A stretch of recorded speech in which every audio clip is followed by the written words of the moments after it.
ఇంగ్లాండ్‌తో జరుగుతున్న మూడో test second రోజు ఇండియా పర్లేదనిపించింది. డే స్టార్టింగ్‌లోనే బుమ్రా 7 బంతుల గ్యాప్‌లో 3 వికెట్లు తీసి ఇంగ్లాండ్‌ని దెబ్బకొట్టాడు. దీంతో ఇంగ్లాండ్‌ని 300 లోపే ఆలౌట్ చేసే ఛాన్స్ మన టీమ్‌కి దొరికింది. బట్ ఆ గోల్డెన్ ఛాన్స్‌ని మన టీమిండియా మిస్ చేసుకుంది. జేమీ స్మిత్ మరియు బైడెన్ కార్స్ ఎక్సలెంట్ నాక్స్‌తో ఇంగ్లాండ్ 387 రన్స్‌కి ఆలౌట్ అయింది. ఇక బ్యాటింగ్‌లో ఇండియా డే ముగిసే టైంకి 145 రన్స్‌కి 3 వికెట్లు కోల్పోయి పర్లేదనిపించింది. ఇక మ్యాచ్ పరంగా చూస్తే స్టార్టింగ్‌లోనే జో రూట్ బౌండరీతో సెంచరీ సాధించి ఇండియా మీద 11థ్ సెంచరీతో రికార్డ్ క్రియేట్ చేశాడు. అదేవిధంగా ఓవరాల్‌గా 37 సెంచరీలతో టాప్ 5లో నిలిచాడు. దాంతో పాటు లార్డ్స్‌లో 8 సెంచరీలతో ఎక్కువ సెంచరీలు చేసిన ప్లేయర్‌గా రికార్డ్ సాధించాడు. ఇక జో రూట్ సెంచరీ తర్వాత జస్ప్రీత్ బుమ్రా రెచ్చిపోయాడు. రూట్‌ని కెప్టెన్ బెన్ స్టోక్స్‌ని ఎక్సలెంట్ డెలివరీస్‌తో బౌల్డ్ చేశాడు. రూట్‌ని బౌల్డ్ చేసిన బాల్ ఇన్ స్వింగ్‌తో బౌల్డ్ అవ్వగా బెన్ స్టోక్స్‌ని బౌల్డ్ చేసిన బాల్ అవుట్ స్వింగ్‌తో పడింది. ఇక తర్వాత క్రిస్ వోక్స్‌ని కీపర్ క్యాచ్‌గా పెవిలియన్‌కి పంపాడు. దీంతో ఇంగ్లాండ్‌ని తొందరగా ఆలౌట్ చేసే ఛాన్స్ మన టీమిండియాకి వచ్చింది. అదే సమయంలో సిరాజ్ బౌలింగ్‌లో జేమీ స్మిత్ క్యాచ్‌ని కేఎల్ రాహుల్ వదిలేశాడు.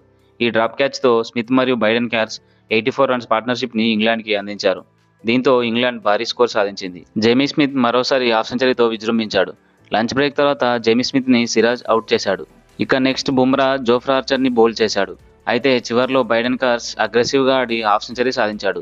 లాస్ట్‌లో స్మిత్ మరియు కార్స్ అగ్రెసివ్ బ్యాటింగ్‌తో 387 రన్స్ సాధించి ఇంగ్లాండ్ ఆలౌట్ అయింది. నెక్స్ట్ మన బౌలింగ్‌లో బుమ్రా తానేంటో మరోసారి నిరూపించి 5 వికెట్లు సాధించి ఎన్నో రికార్డులను సాధించాడు. అవే మ్యాచ్‌లలో ఎక్కువసార్లు 5 వికెట్లు తీసిన బౌలర్‌గా కపిల్ దేవ్‌ని వెనక్కి నెట్టి రికార్డ్ సాధించాడు. అదేవిధంగా డబ్ల్యూటీసీ హిస్టరీలోనే ఎక్కువసార్లు 5 వికెట్స్ సాధించిన బౌలర్‌గా రికార్డ్ క్రియేట్ చేశాడు.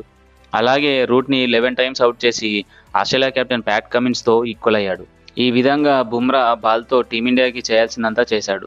అలాగే బుమ్రాకి మరో ఎండ్‌లో సరైన సపోర్ట్ అందకపోవడం, ఫీల్డింగ్‌లో క్యాచ్‌లు వదిలేయడంతో ఇంగ్లాండ్ భారీ స్కోర్ సాధించింది. బ్యాటింగ్‌లో టీమిండియా జైస్వాల్ వికెట్‌ని త్వరగా కోల్పోయింది. 4 సంవత్సరాల టెస్ట్ క్రికెట్‌కి కమ్‌బ్యాక్ ఇచ్చిన జోఫ్రా ఆర్చర్ నిప్పులు చెరిగే బంతులతో సూపర్ బౌలింగ్‌తో జైస్వాల్‌ని అవుట్ చేశాడు. అయితే తర్వాత వచ్చిన కరుణ్ నాయర్, కేఎల్ రాహుల్‌తో కలిసి నిదానంగా ఆడుతూ టీ బ్రేక్ వరకు మరో వికెట్ కోల్పోకుండా ఆడారు. వీరిద్దరూ కలిసి టీంకి సెకండ్ వికెట్‌కి 61 రన్స్ పార్ట్నర్‌షిప్‌ని అందించారు. 40 రన్స్ చేసిన కరుణ్ నాయర్ తనకు వచ్చిన మంచి స్టార్ట్‌ని పెద్ద ఇన్నింగ్స్‌గా మార్చలేకపోయాడు. కెప్టెన్ బెన్ స్టోక్స్ బౌలింగ్‌లో జో రూట్ ఎక్సలెంట్ క్యాచ్ పట్టడంతో కరుణ్ నాయర్ అవుట్ అయ్యాడు. జో రూట్ ఈ క్యాచ్‌తో టెస్ట్ క్రికెట్‌లో అత్యధిక క్యాచ్‌లు అందుకున్న ద్రావిడ్‌ని అధిగమించి రికార్డ్ సాధించాడు. ఇక తర్వాత గిల్ మరియు రాహుల్ డిఫెన్సివ్ మూడ్‌లో ఆడుతూ రన్ రేట్‌ని పూర్తిగా తగ్గించారు. తన డిఫెన్సివ్ మూడ్‌తో గిల్‌ని ప్లాన్ చేసి ఇంగ్లాండ్ అవుట్ చేసింది. క్రీజ్ బయట బ్యాటింగ్ చేసే గిల్ కీపర్‌ని క్లోజ్‌గా ఉంచడంతో క్రీజ్ లోపల బ్యాటింగ్ చేశాడు.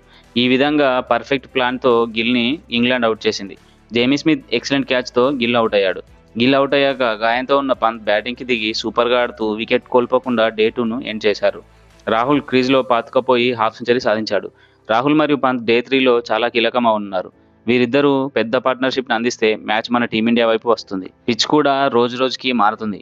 డే 1లో 4 వికెట్లు పడితే డే 2లో 9 వికెట్లు పడ్డాయి. సో మన వాళ్ళు జాగ్రత్తగా ఆడుతూ పరుగులు సాధించాలి. చూద్దాం మన టీం డే 3లో ఏ విధంగా ఆడుతుందో అని. Thank you for watching.